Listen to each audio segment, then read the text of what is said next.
wabarakatuh. Shalom, Om Swastiastu, Namo Buddhaya. Salam kebajikan, salam sejahtera untuk kita semua. Kami dari kelompok 1 akan mempresentasikan materi terkait penyelesaian sengketa internasional yang dimana anggotanya adalah saya, Fadia Fadli, NPM 18120111075. Saya Rosalia Mayanti, NPM 1812011083. Saya, Kristo Aryo Maryudianto, NPM 18120111055. Nama saya Renanda Syafitri, NPM 1812011093. Nama saya Amelia, NPM 18120111080. Nah, itu tadi adalah anggota dari kelompok kami. Selanjutnya saya akan menjelaskan terkait pokok pembahasan pada presentasi kali ini seperti apa. Pokok pembahasannya meliputi arti penting hukum penyelesaian sengketa internasional, definisi sengketa dan konflik, aturan dasar penyelesaian sengketa internasional, pengertian sengketa internasional, serta prinsip-prinsip dalam penyelesaian sengketa internasional itu seperti apa.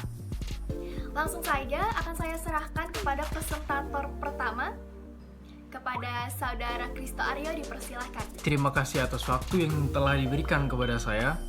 Selanjutnya di sini saya akan melanjutkan materi kelompok 1. Yang pertama adalah latar belakang.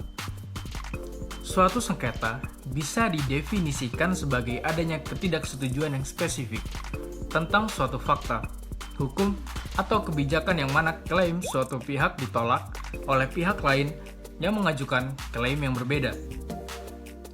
Dalam cakupan yang lebih luas, sengketa internasional dapat diartikan sebagai ketidaksetujuan yang melibatkan pemerintah, institusi, badan hukum, atau individu dan melewati batas negara. Namun, sengketa yang akan dibicarakan dalam makalah ini hanyalah sengketa yang pihaknya adalah negara-negara berdaulat. Baik, yang selanjutnya ada rumusan masalah.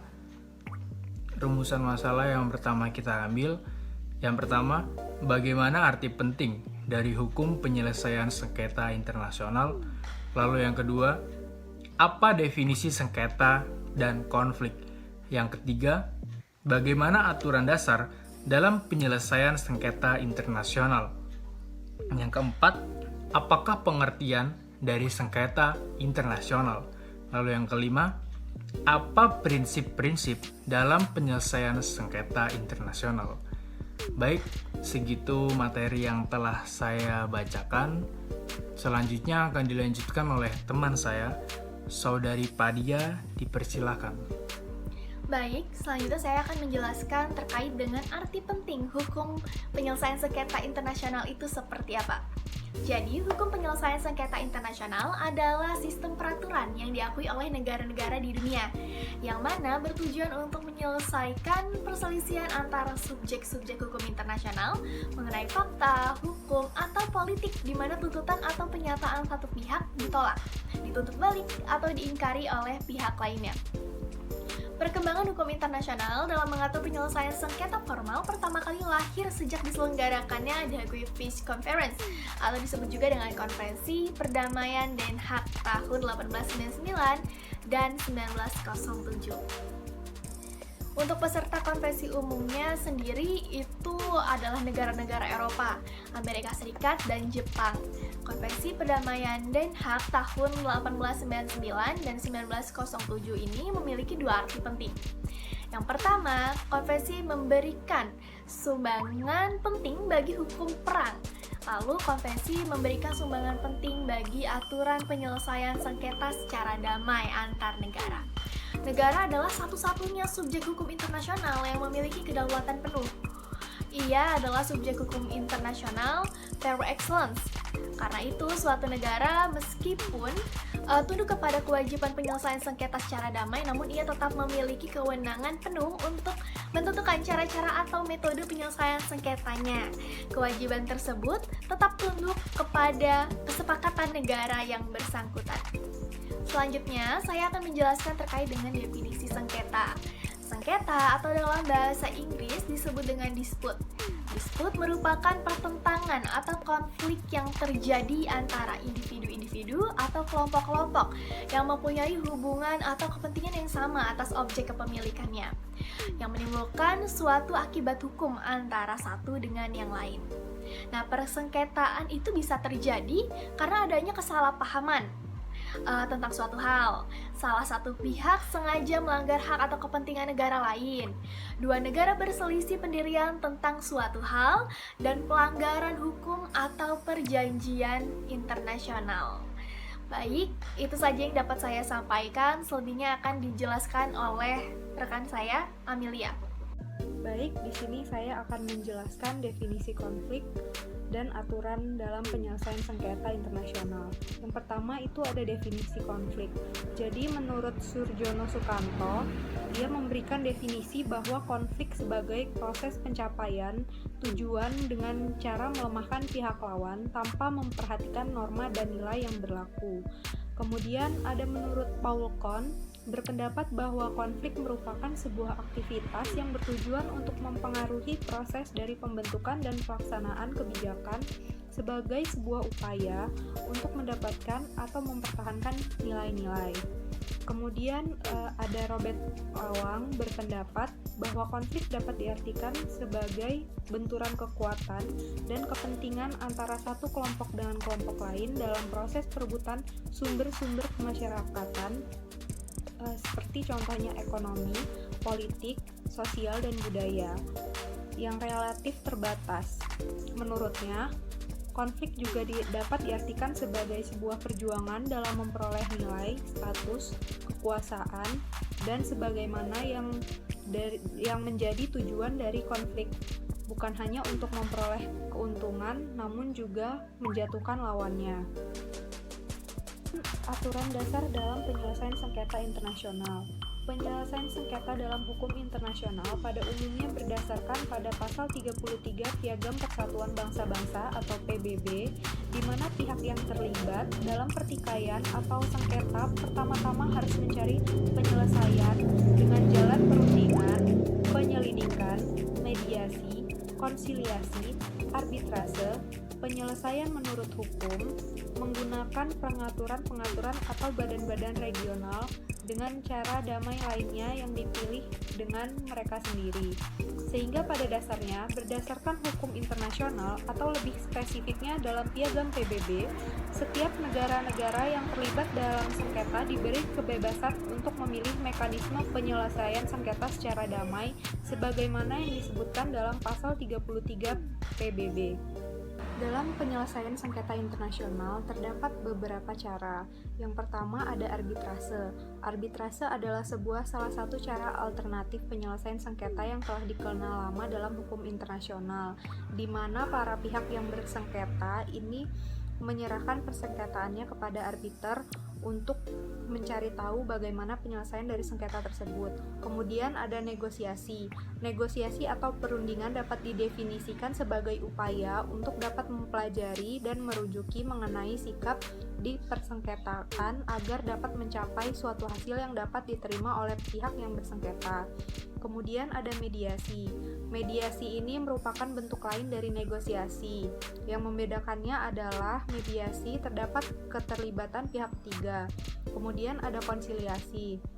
Konsiliasi ini mencakup berbagai ragam metode di mana suatu sengketa diselesaikan secara damai dengan bantuan negara-negara lain atau badan-badan penyelidik dan komite-komite penasihat yang tidak berpihak. Kemudian ada penyelesaian yudisial. Penyelesaian yudisial berarti suatu sengketa yang dihasilkan melalui suatu pengadilan yudisial internasional yang dibentuk sebagaimana dengan memperlakukan suatu kaidah-kaidah hukum untuk penyelesaian sengketanya. Selanjutnya, saya akan menjelaskan tentang pengertian sengketa internasional dan prinsip-prinsip umum dalam penyelesaian sengketa internasional. Sengketa internasional adalah perselisihan antar subjek HI mengenai fakta, hukum, atau politik di mana pernyataan satu pihak ditolak, dituntut balik, atau diingkari pihak lain. Menurut Wolfgang Friedman, Sengketa internasional adalah suatu perselisihan antar negara yang bisa diselesaikan oleh pengadilan dengan menerapkan aturan hukum yang telah ada dan aturan hukum yang telah pasti. Menurut Sir Humphrey Waldock, penentuan sengketa hukum atau politik itu ditentukan oleh negara yang bersangkutan. Jika mereka menentukan hal tersebut sebagai sengketa hukum, maka suatu perselisihan bisa dikatakan sebagai sengketa hukum. Selanjutnya ada prinsip-prinsip dalam penyelesaian sengketa internasional. Nah, yang pertama itu ada prinsip umum dalam penyelesaian sengketa internasional. Prinsip umum itu yang pertama ada prinsip bahwa negara tidak akan menggunakan kekerasan yang bersifat mengancam integritas teritorial atau kebebasan berpolitik suatu negara. Yang kedua yaitu ada prinsip non-intervensi dalam urusan di dalam negeri ataupun di luar negeri. Yang ketiga itu prinsip menentukan kesamaan hak dan kewajiban bagi setiap bangsa. Lalu yang keempat ada prinsip persamaan kedaulatan negara.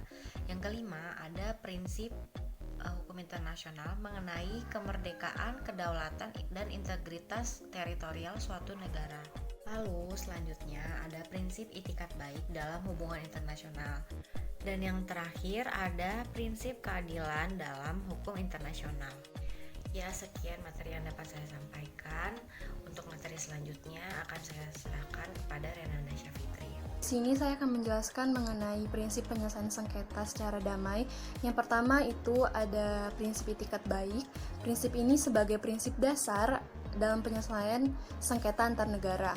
Prinsip ini mensyaratkan dan mewajibkan adanya itikat baik dari para pihak dalam menyelesaikan sengketa. Yang kedua itu ada prinsip larangan penggunaan kekerasan dalam penyelesaian sengketa. Prinsip ini yang melarang para pihak untuk menyelesaikan sengketa secara menggunakan kekerasan atau senjata. Prinsip ini termuat dalam pasal 13 Bali Concord dan pembukaan paragraf keempat Deklarasi Manila. Yang ketiga itu ada prinsip kebebasan memilih cara-cara penyelesaian sengketa, di mana para pihak memiliki kebebasan penuh untuk menentukan dan memilih cara atau mekanisme bagaimana sengketanya diselesaikan, atau dikenal juga dengan istilah Principle of Free Choice of Means. Prinsip ini termuat dalam pasal 33 ayat 1 Piagam PBB dan Section 1 paragraf 3 dan 10 Deklarasi Manila. Yang keempat itu ada prinsip kebebasan untuk memilih hukum yang akan diterapkan terhadap pokok sengketa. Prinsip kebebasan para pihak untuk menentukan sendiri hukum apa yang akan diterapkan bila sengketanya diselesaikan oleh badan peradilan terhadap pokok sengketa. Kemudian kebebasan para pihak untuk menentukan hukum ini termasuk kebebasan untuk memilih kepatutan dan kelayakan. Yang kelima itu ada prinsip kesepakatan para pihak yang bersengketa. Prinsip ini menjadi dasar untuk pelaksanaan dari prinsip ketiga dan keempat di atas. Prinsip-prinsip kebebasan dari poin ketiga dan keempat hanya akan bisa dilakukan atau direalisasi manakala ada kesepakatan dari para pihak. Yang keenam itu ada prinsip excision of local remedies. Prinsip ini termuat di Section 1 paragraf 10 Deklarasi Manila. Menurut prinsip ini, hukum kebiasaan internasional menetapkan bahwa sebelum para pihak mengajukan sengketanya ke pengadilan internasional, maka langkah-langkah penyelesaian sengketa yang tersedia atau diberikan oleh hukum nasional negara harus terlebih dahulu ditempuh. Yang ketujuh yaitu prinsip-prinsip hukum internasional tentang kedaulatan, kemerdekaan, dan integritas wilayah negara-negara. Deklarasi Manila mencantumkan prinsip ini dalam bab 1 paragraf 1, di mana mensyaratkan negara-negara yang bersengketa untuk terus menaati dan melaksanakan kewajiban-kewajiban internasionalnya dalam berhubungan dengan satu sama lain.